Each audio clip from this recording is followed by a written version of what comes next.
আসসালামু আলাইকুম। কেমন আছেন সবাই?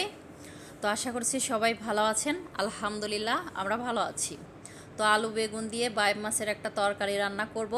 আর এখানে পেঁয়াজ রসুন পাঁচফোড়ন বাগার দিয়ে দিলাম, মসুরের ডাল রান্না করে নিচ্ছি। তো ডালটা রান্না হয়ে গেছে, নামিয়ে নিয়েছি।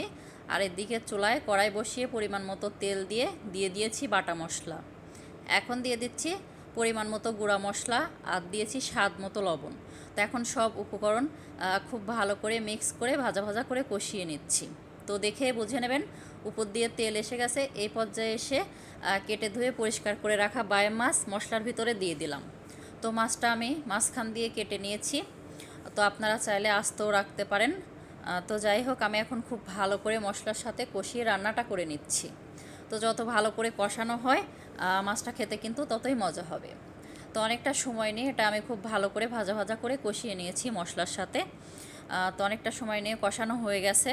এখন এখানে দিয়ে দিব কেটে রাখা আগের থেকেই বেগুন আর আলু। তো বেগুন আর আলু দিয়ে এভাবে বায়াম মাছের তরকারিটা রান্না করলে খেতে কিন্তু গরম গরম ভাতে ভীষণ মজা হয়। তো এখন আলু আর বেগুনটা দিয়েও অনেকটা সময় নিয়ে কষিয়ে নেব আর কি। তো যত ভালো করে কষানো হয় খাবারটা খেতে কিন্তু ততই মজা হয়। তো যাই হোক, ভিডিওর এই পর্যায়ে এসে এখন পর্যন্ত যারা ভিডিওটি দেখছেন অথচ একটা লাইক দিতে ভুলে গিয়েছেন, প্লিজ একটা লাইক দিতে ভুলবেন না। তো এদিকে হচ্ছে বায়াম মাছ কষানো হয়ে গেছে সবজি দিয়ে। তো এখন দিয়ে দিচ্ছি পরিমাণ মতো ঝোলের পানি। তো ঝোলের পানি দিয়ে নেড়েচেড়ে মিক্স করে এখন হচ্ছে ঝোলটা শুকানো পর্যন্ত রান্নাটা সেরে নিতে হবে। আর আপনি যদি আমার চ্যানেলে আজকে নতুন এসে থাকেন, চাইলে আমার চ্যানেলটিকে সাবস্ক্রাইব করে নিতে পারেন।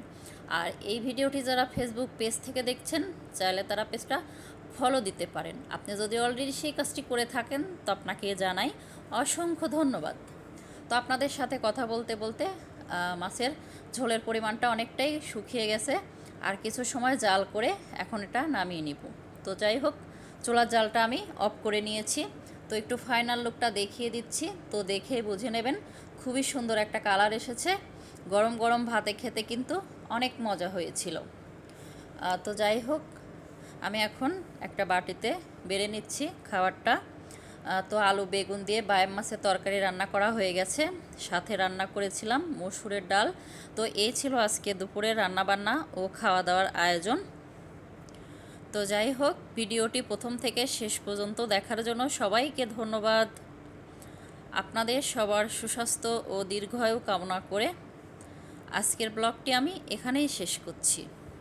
আল্লাহ হাফেজ। আসসালামু আলাইকুম।